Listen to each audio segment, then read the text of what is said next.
वो जैसे ही आए दौड़ते हुए, अमृता मुझे मार दिया है चाकू ठेकेदार ने। तो मैं दौड़ते हुए गई और अपने जंगले से देखी, और वहाँ से देखने के बाद देखी बाप और बेटा दोनों को देखी। वो अपने सोशल मीडिया अकाउंट में लगातार वीडियो पोस्ट कर रहा है जो जिसमें उसको घुमाया जा रहा है, हथकड़ी लगा के घुमाई जा रही है लगातार उसमें, और लिख रहा है, कैप्शन में लिखता है कि जल्द ही वापस आएंगे, समय नहीं लगेगा। तो ये क्या एक चेतावनी है कि उसको जेल कराए हैं तो शायद क्या बीवी को भी मार दे, बीवी को भी खतरा है। तो हम दौड़ के गए, उस आदमी को मरते हालत में छोड़ के गए और देखे दोनों को देखे पुलिस कैसे है कि उसके बाप को छोड़ दिया, मेन गुनहगार को छोड़ दिया है, और उसके नाबालिग लड़के को सुने हैं कि पकड़ा है। देखिए, जैसा कि आपने 55,000 की जो बात बता रहे हैं कि 55,000 के बाद 5,000 रुपये और देना बचा था, लेकिन जो पुलिस द्वारा बताया गया है और प्रेस विज्ञप्ति में उनके द्वारा लिखा गया है कि 50,000 रुपये की रकम के लिए मारपीट हुई है और साथ में उनको जान से मारा गया है। लेकिन फिर भी आप आरोप लगा रही हैं पुलिस के ऊपर कि ये गलत है। लेकिन जो 5,000 के लिए तुम किसी की जान कैसे ले सकते हो? जो 55,000 दे दिया, 5,000 नहीं देता। दिविजा इंटीरियो भिलाई का ट्रस्टेड इंटीरियर डिजाइनिंग और मैन्युफैक्चरिंग स्टूडियो, जहां हर डिजाइन सिर्फ बनाया नहीं जाता बल्कि महसूस किया जाता है, और इसी सोच को हकीकत में बदल रहा है दिविजा इंटीरियो। राजधानी रायपुर में 27 मार्च को हुई उस घटना ने पूरे रायपुर को दहला दिया था। आपको बता दें कि रावतपुरा फेज 2 में जो एक घटना हुई थी जिसमें 50,000 रुपए के लेन देन को लेकर मारपीट और मर्डर जैसा केस सामने आया था, उसी के लिए जो आई विटनेस उनकी पत्नी थी, वाइफ हमारे साथ अभी मौजूद हैं। भैया की जो वाइफ है मौजूद है, इनसे बातचीत करेंगे कि पूरा मामला क्या था, असली सच्चाई क्या थी। अभी आपने एक पक्ष तो देखा कि 50,000 रुपए को लेन देन को लेकर उनको खून कर दिया गया, लेकिन जो दूसरा पक्ष है, जो बीवी है, उनकी सारा जो साक्ष्य है वो बताएंगे कैसे हुआ था। दीदी, ये जो पूरा मामला हुआ था 27 तारीख को, ये कैसे हुआ था और करीबन कब हुआ था? 1 बजे से लेकर 1:30 बजे के बीच में, पौने 2 बज रहे होंगे, उस बीच में उनका कत्ल हुआ है, और मात्र 5,000 रुपये के लिए उनका जान ले लिया गया, क्योंकि वो ऑलरेडी 55,000 रुपये दे चुके थे मेरा जेवर बेच के, और भी आगे पीछे लेता ही रहता था। उसके बाद भी अजय बोले चलो अभी नहीं है, मेरे बच्चे का इलाज हो रहा है, वो बेड से गिर गया था, तो 5,000 के लिए वो बोले 10,000 मैं दे दूंगा, लेकिन अभी नहीं है मेरे पास। वो इस बात को नहीं समझा और आके उनको बेरहमी से मार दिया, और मैं उसकी आई विटनेस हूँ। वो जैसे ही आए दौड़ते हुए, अमृता मुझे मार दिया है चाकू ठेकेदार ने। तो मैं दौड़ते हुए गई और अपने जंगले से देखी, और वहाँ से देखने के बाद देखी बाप और बेटा दोनों को देखी, और भी लोग होंगे लेकिन उनको नहीं देख पाए। लेकिन अजय बोले जैसे कि बहुत बार मारा है चाकू, तो उसका बेटा को लोग क्यों अरेस्ट किए हैं? उसका बाप आज भी घूम रहा है, क्या प्रशासन उससे मिला हुआ है? क्या बात है, इतना दिन हो गया मेरे पति को मरे हुए, तो क्यों आज तक उसके लिए उसका कातिल बाहर घूम रहा है? ठेकेदार उसका बाप है, डोमेश्वर देवांगन का बाप है ठेकेदार, वही मारा है मेरे पति को, और वो फरार घूम रहा है। पीआई मेरा केस हैंडल कर रहे हैं, तो क्या कर रहे हैं? उसको अगर शाम तक जेल नहीं हुआ तो हम वहाँ जाएंगे, थाने पे जाएंगे। देखिए, जैसा कि आपने 55,000 की जो बात बता रहे हैं कि 55,000 के बाद 5,000 रुपये और देना बचा था, लेकिन जो पुलिस द्वारा बताया गया है और प्रेस विज्ञप्ति में उनके द्वारा लिखा गया है कि 50,000 रुपये की रकम के लिए मारपीट हुई है और साथ में उनको जान से मारा गया है। लेकिन फिर भी आप आरोप लगा रही हैं पुलिस के ऊपर कि ये गलत है, और साथ में जो 50,000 रुपये की आप बात कर रही हैं उसमें वो 50,000 रुपये लेने के काबिल नहीं था सामने वाला, उसके बाद भी उसको दिया गया था, आपने अपने जेवर बेच के दिए थे, ऐसा आपने जो बताया है उसको पुष्टि कीजिए। बेच चुका है, भाटा गाँव चौक पे मेरा कान का था, और एक जेवर गिरवी रखा हुआ है 50,000 रुपये में, जिसमें हमने अपने बच्चे का इलाज भी कराया है, और प्लस उसको उसमें से भी दिए हैं। 60,000 का उसका डिमांड था, तो 55,000 तक हम लोगों ने उसको दे दिया था। 5,000 के लिए वो आता था, उनसे बकझक करता था और उनको जान से मारा है। तो क्या ये पहले से ही साजिश था? क्योंकि पहले से इनके बीच में पहले भी कंस्ट्रक्शन का काम साथ में कर चुके हैं, उस समय भी क्या धमकी चमकी आती थी, कुछ होता था? तब नहीं होता था, लेकिन जब देखा कि हमारे काम से ज़्यादा हमको पैसा मिल रहा है और ये सीधा लड़का है, इसके आगे पीछे कोई नहीं है, ये उसका फ़ायदा उठाया और मेरे घर पे आके कई बार तमाशा किया। 2 बार हम खुद 112 को कॉल लगाए, पुलिस वाले भी आए उससे बहस करने के लिए, लेकिन वो भाग गया था।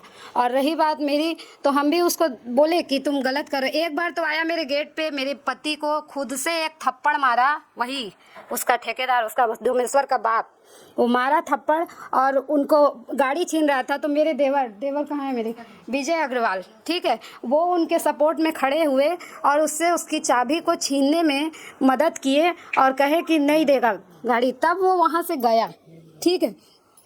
नहीं तो वो उस दिन भी कुछ भी कर सकता था। और ये बात हम अंदर थे तो हमको नहीं, लेकिन मेरे देवर आई विटनेस हैं कि वो मारा है और अजय का गाड़ी छीन रहा था। मतलब वो ऐसा कई बार कर चुका था। वो मेरे पति जो थे 10-20 दिन से बहुत डिप्रेशन में चल रहे थे। हम पूछते थे लेकिन वो नहीं बताते थे। वो डर गए होंगे कि कहीं मेरे फैमिली को कुछ कर मत दे, इसी के लिए वो अकेले निकले। और आज जब वो नहीं है इस दुनिया में, अगर प्रशासन मजबूत होता, सब ये पुलिस वाले लोग मेरी मदद किए होते अजय की, तो आज वो जिंदा होते। अगर आज भी उनका कातिल घूम रहा है तो ये पुलिस प्रशासन कर क्या रहा है। टीआई मेरा बयान लिया था हॉस्पिटल में, दोनों का नाम है, पहले भी हम लिए थे, डोमेश्वर देवांगन और ठेकेदार। तो क्यों एक खुला है और एक ठो घूम रहा है? क्यों? हमको जवाब चाहिए। और उनका ये पोस्टमार्टम रिपोर्ट हमको ना दिखाया गया, यहाँ का सारा फुटेज निकाल के ले गए, हमको उसको नहीं दिखा रहे हैं। क्यों नहीं दिखा रहे हैं? किस चीज़ का इंतज़ार है उनको? कितने सालों से ये लोग साथ में काम करते थे? अभी 1 साल नहीं हुआ था। कितने काम अंदाजा काम किए होंगे एक साथ में? एक साथ में अभी मेरे जानकारी में तो 2 ही काम थे। एक बैरन बाजार में था और एक पता नहीं कहाँ पे बताते थे, हमको उतना याद नहीं है, लेकिन 2 जगह ये काम किया था। तो पहले तो ठीक ही कर रहा था, लेकिन जब इसको ज़्यादा पैसा अजय से मिल गया तो उसको लालच आ गया। और लालच ही नहीं, वो मतलब समझ ही लिया था कि जो ज्यादा पैसा आप बोल रही हैं उसको स्पष्ट कीजिए कि जो इंसेंटिव के रूप में उसको मान के चलिए दिया था, हाँ, उसका बनता 20,000 था। हाँ, 15,000 रुपए अपनी तरफ से दोस्ती यारी के कारण दिया गया था, ऐसा था? उसको अपने से बताइए। वही मतलब ये 20,000 का काम किया था, 150 स्क्वायर फीट का मकान बनाया था, मतलब रूम, और उसी का ये 50,000 डिमांड करता था। ठीक, तो अजय बोले चलो भाई अच्छा काम करोगे तो तुमको अच्छा पैसा देंगे। तो हाँ भाई ऐसा वैसा करके आके धमकाते थे, तो 15,000 वो ज़्यादा दिए। फिर और ज़्यादा धमकी दिया तो हम गोरखपुर में थे और अजय बोले बेटा दे दो हमको पैसा, 20,000 अपने कान का गिरवी रख के मतलब बेच के तो हम इसको दे देंगे, नहीं तो ये हमको जान से मार देगा। ये एक बार बोले थे हमको, तो हम बोले ठीक है आप बेच दीजिए, उसको दे दीजिए, हमारे आने तक वो शांत रहेगा। तो हम आए, उतना पाने के बावजूद वो लड़का 60,000 का उसका डिमांड था कि हमको 60,000 चाहिए। वो लंबा काम किया, मतलब बहुत इधर उधर करके किया वो, लेकिन जो 5,000 के लिए तुम किसी की जान कैसे ले सकते हो? जो 55,000 दे दिया 5,000 नहीं देता? उसके बच्चे की जो कंडीशन है उसको देखते हो तुमको उतना दे दिया, तुमको उस पर भी सब्र नहीं हुआ? आज उसके बच्चे को तुमने अनाथ कर दिया। आज भी जैसे कि बता रहे हैं कि आरोपी जो है उसका बाप है, हाँ। बाप के साथ में काम करता था, आपके अजय पति के साथ में काम करता था। उसका बेटा, उसकी पत्नी, उसका बेटा सब लेबरगिरी करते थे और ये सबको काम करवाता था। इससे लेन देन था, लेकिन मारे हैं दोनों मिलके। अब आप इस पे कुछ भी कीजिए, लेकिन उनको इंसाफ होना चाहिए और ठेकेदार और उसके बेटे को फांसी की सज़ा होनी चाहिए, क्योंकि भाई मेरा पूरा दुनिया लूट गया तो उसका भी लूटना चाहिए। क्या ये उनका तीसरा काम था? जैसे कि आप बताएं कि 2 काम पहले उन्होंने किया है साथ में, ये दूसरे ही काम में ही मर्डर कर दिया है। हाँ, दूसरा ही काम में किया है। तो जब काम के दौरान में उन दोनों का मतलब जब जाते होंगे देखने को, साइड देखने को अजय जाते होंगे, तो उस समय भी तो झड़प हुई होगी, तो कुछ बताते थे? कुछ नहीं बताते थे ना। जब इनके जान पे बना तब हमको बताए कि पैसा के लिए हमको ये परेशान कर रहा। आता था मेरे घर पे, ऊपर में जाता था, उनको धमकाता था, हमको सुनाई देता था, सब हम नीचे सुनते थे। फिर हमारे गेट पे आया, उनको एक थप्पड़ मारा, उनका गाड़ी छीन रहा था, कह रहा था गाड़ी बेच के दो। क्यों दे? तुमको तो ऑलरेडी ज़्यादा पैसा मिला है। और मेरे पति वो जो अर्जुन है ना, वो भी बताएगा, वो भी जानता है सब चीज़। वो अभी कौन है? उनका दोस्त है अजय का, 10 साल। हाँ, उसको मालूम है, उसके सपोर्ट में वो हमेशा खड़ा रहता था। लेकिन जिस दिन उनका मर्डर हुआ वो शहर से बाहर था, डोंगरगढ़ गया हुआ था। बस यही तकलीफ की बात है।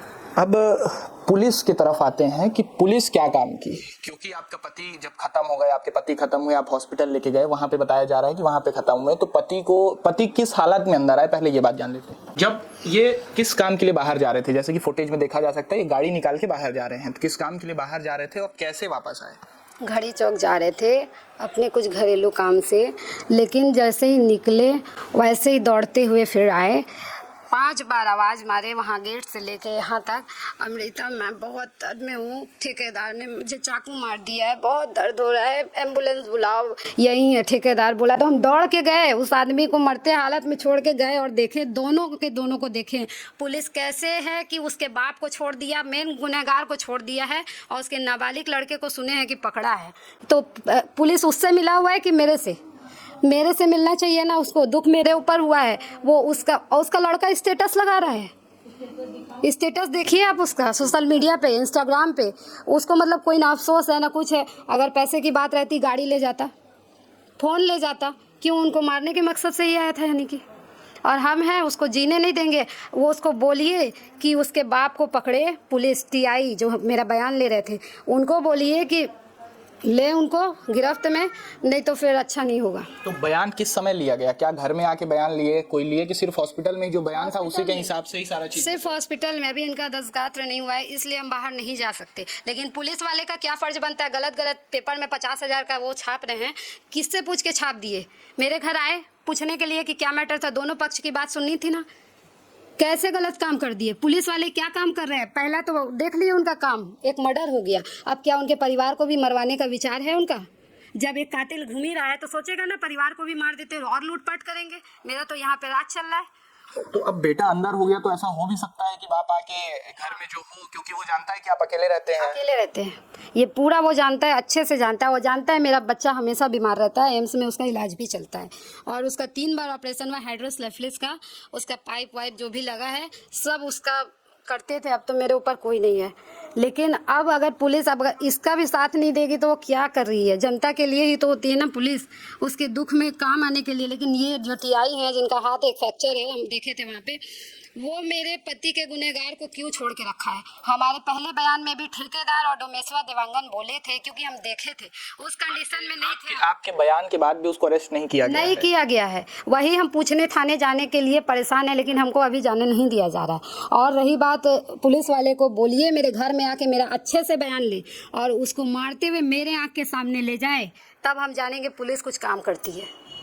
रायपुर में कमिश्नरेट लागू हो चुका है, उसके बाद भी कुछ असर नहीं देखने को मिल रहा है, क्योंकि जिस हिसाब से आप बता रहे हैं पुलिस की लापरवाही से ही मेरे पति मरे हैं और पुलिस की लापरवाही अगर अब होगी तो हम बर्दाश्त नहीं करेंगे। पहली बात उनको बोलिए उसके पिता ही मर्डर किए हैं और उसको अरेस्ट करें, क्योंकि मरता हुआ इंसान 3 बार बोला ठेकेदार हमको बहुत बार चाकू मारा है। ये जैसे कि आपने बताया कि एम्बुलेंस भी समय पे नहीं आई और पुलिस गाड़ी भी नहीं आई। बहुत टाइम लगा दिए हम लोग। मेकाहारा यहाँ से पहुँचने में 20 मिनट तो लगता ही है। वहाँ पहुँचने में 5 मिनट का वो होगा। वहाँ पे आ रहा है एम्बुलेंस का कॉल, वहाँ पे आ रहा है पुलिस। तो हम बोले कि देखिए हम अब घर से निकल गए हैं, आप लोग के इंतज़ार में रहते, मेरे पति तो वहीं चले जाते।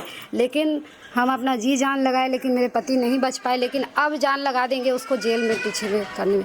बस मेरी आप लोगों से एक ही विनती है कि ठेकेदार को कड़ी से कड़ी सज़ा मिले, उसको फांसी की सज़ा दी जाए और उसके बेटे को भी। शासन प्रशासन से और क्या मांग करेंगे, क्योंकि बहुत सारे अधिकारी हैं जो बैठे हुए हैं, वो देख रहे हैं, इस जांच पड़ताल कर रहे हैं, उसको क्या कहेंगे? यही कहेंगे कि अब हमारे बच्चे का देखभाल करने के लिए हमको कुछ दिया जाए, क्योंकि अब मेरे आगे पीछे तो कोई नहीं है। मेरे पति ही थे जो थे और हम कभी घर से निकले नहीं। वो ठेकेदार सब कुछ जानते हुए मेरी दुनिया उजाड़ दिया। एक बार नहीं सोचा मेरा पति चला जाएगा तो मेरे बच्चे का इलाज कौन कराएगा, और उसके ऑपरेशन में बहुत पैसे लगते हैं। जैसे कि हम लोग भी देख पा रहे होंगे, बच्चा बहुत छोटा है, 13 महीने का है। 13 महीने का है और उसका हार्निया का अभी ऑपरेशन होना बचा है। उसका एक हाथ पैर भी ठीक से काम नहीं करता। ये सब कुछ अजय अभी कराते, अगले महीने में सब कुछ कराते, लेकिन वो ठेकेदार ऐसा काम किया, मेरे बच्चे का अधूरे में इलाज रुक गया और मेरा बच्चा बिना पिता का हो गया। मेरा जीवन ही खराब हो गया। और अब अगर पुलिस प्रशासन कुछ नहीं करेगी तो समझ जाइए ये उन लोगों से मिले हुए हैं। आज के आज उसको अरेस्ट होना ही चाहिए, ठेकेदार को। ठेकेदार मतलब उसके पिता को, डोमेश्वर देवांगन के कभी पिता। आप ठेकेदार के घर गई हैं? कभी देखे हैं कहाँ पे रहता है? जी नहीं, कभी नहीं देखे हैं। उसके फैमिली वालों को सबको जानती थी, जैसे कि बीवी भी काम करती थी? बीवी आई थी ना यहाँ पे, हमन काम करे हन बोल रही थी, हम देखे हैं। और उन लोग का हल्ला हम देख के उन लोग के फेवर में बात किए थे। कितने लोग आते हैं हल्ला करने के लिए? जब आते थे तो कितने लोग आते थे? 10-12 लोग तो होते ही थे। और क्या कहते थे? सिर्फ पैसा दो, पैसा दो। ये ले लेता था पैसा, वो नहीं बताता था। मतलब जितना का डिमांड किया, मतलब हमेशा तुमको पैसा 50,000 देते रहेगा अजय, यही उसका बोलना था ना। मतलब उनको ATM मशीन समझ लिया था कि ये कमज़ोर आदमी किसी से बोलेगा नहीं कुछ भी, उसका वो नाजायज़ फ़ायदा उठाया है। बस यही बात है और कुछ नहीं है। उसको फांसी दिलवाइए, हम जैसे भी उसको फांसी दिलवाइए, हमारा बस यही मांग है कि उसको फांसी होना चाहिए। हाँ, होना चाहिए। और शासन प्रशासन से आपको कुछ राशि मिलनी चाहिए ताकि बच्चे का पालन पोषण करने के लिए, उसके इलाज के लिए, उसके पढ़ाई के लिए, उसके भविष्य के लिए। क्योंकि हम अकेले अब कुछ नहीं कर सकते। मेरे आगे पीछे कोई नहीं, सिर्फ एक घर है। इस घर के भरोसे हम बच्चे को छोड़ के किसी के ऊपर नहीं जा सकते, क्योंकि वो पेशेंट है। तो जो अर्जुन थे, अर्जुन आए देखने के लिए? आए थे। वो उस दिन भी बताया कि क्या मैटर था, वही मैटर था जो आज हम आपको बताए हैं। 20,000 का काम किया, 35,000 लिया, और भी लिया था। हम जब गोरखपुर गए थे 20,000 और लिया था। 55,000 लेके भी उनका खून कर दिया। बताया जैसे कि आपने बताया कि कैमरे का जो डीवीआर है जहाँ पे रिकॉर्डिंग सेव होता है, उसको भी लेके गए हैं पुलिस वाले? लेके गए हैं, और उसके लिए हमको आज तक ना दिखाए हैं ना बताए हैं कि ऐसा हुआ है कि आया है कि नहीं, कुछ नहीं बताया गया है हमको। उसके बारे में कोई जानकारी नहीं है, और हमारी अपील है उनसे कि हमको एक बार उसका वीडियो दिखाया जाए।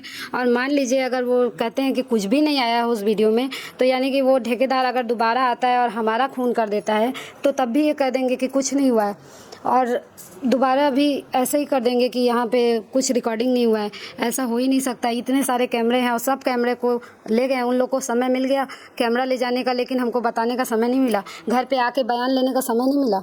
वो लोग क्या कर रहे हैं, वो लोग किसके सपोर्ट में काम कर रहे हैं, ये हमको जानकारी चाहिए। और 3-4 दिन हो गए मेरे पति को मरे, आज तक उनका कातिल बाहर है। इस बात का हमको बहुत तकलीफ़ है, उसको अंदर किया जाए बस। सबसे बड़ा आपका यही सवाल है कि डीवीआर लेके चले गए, लेकिन अभी तक आपको रिकॉर्डिंग नहीं मिली है कि आपके पति को कैसे मारा गया, कम से कम वो देख लूं। नहीं मिली। पोस्टमार्टम की रिपोर्ट कुछ आई है? नहीं आया है, लेकिन वो हम लोग को नहीं दिए हैं। आ गया है? कौन बताया आपको आ गया है? आ गया है ऐसा हम सुने हैं, जो लोग ले गए थे अजय को एडमिट किए, वो लोग बताए हैं आ गया है। पुलिस के पास है पोस्टमार्टम रिपोर्ट, लेकिन वो लोग हम लोग को नहीं दिए हैं, और कब देंगे ये उनसे जानकारी हमको चाहिए। जैसा कि आपने देखा कि इनके द्वारा बताया जा रहा है कि पोस्टमार्टम की रिपोर्ट आ गई है, और साथ में पुलिस वालों के पास वो रिपोर्ट पहुंच गई है। उसके बाद भी कोई कार्रवाई नहीं की जा रही है। और यहाँ पे जितने भी जो मोहल्ले के डीवीआर वाले थे, जिसके घर में कैमरा लगा हुआ है, सीसीटीवी कैमरा लगा हुआ है जिसमें रिकॉर्ड होता है, उसको डीवीआर कहा जाता है। और डीवीआर में जो रिकॉर्डिंग थी उसको ले जाया गया, पूरा डीवीआर उठा के ले गए हैं पुलिस वाले, लेकिन उसका जो रिकॉर्डिंग है अभी तक ना सार्वजनिक किए हैं, और ना ही जो पीड़िता हैं उनके पास मिली है, उनको रिकॉर्डिंग मिली है। अब देखेंगे कि क्या इस खबर का असर होता है, और क्या कातिल जो है, असली कातिल है, वो कितने दिनों में पकड़ाता है। और साथ में जो बड़ी बात है आपको बताऊं तो लगातार उसके बच्चे के जो डोमेश्वर अरेस्ट हुआ है, वो लगातार अपने सोशल मीडिया अकाउंट में, अब उसका जो भी सोशल मीडिया अकाउंट चला रहा हो, उसका भाई वगैरह, वो अपने सोशल मीडिया अकाउंट में लगातार वीडियो पोस्ट कर रहा है, जो जिसमें उसको घुमाया जा रहा है, हथकड़ी लगा के घुमाई जा रही है लगातार उसमें, और लिख रहा है, कैप्शन में लिखता है कि जल्द ही वापस आएंगे, समय नहीं लगेगा। तो ये क्या एक चेतावनी है कि उसको जेल कराए हैं तो शायद क्या बीवी को भी मार दे, बीवी को भी खतरा है। अब क्या अधिकारी जो है इनको सुरक्षा देंगे, पुलिस वाले इनको सुरक्षा देंगे? अभी तक तो अधिकारियों के पास समय नहीं है कि आके इनसे जो है बयान ले लें, तो सुरक्षा देने की बात तो दूर ही है। अब देखेंगे कि क्या मिलता है या नहीं मिलता है।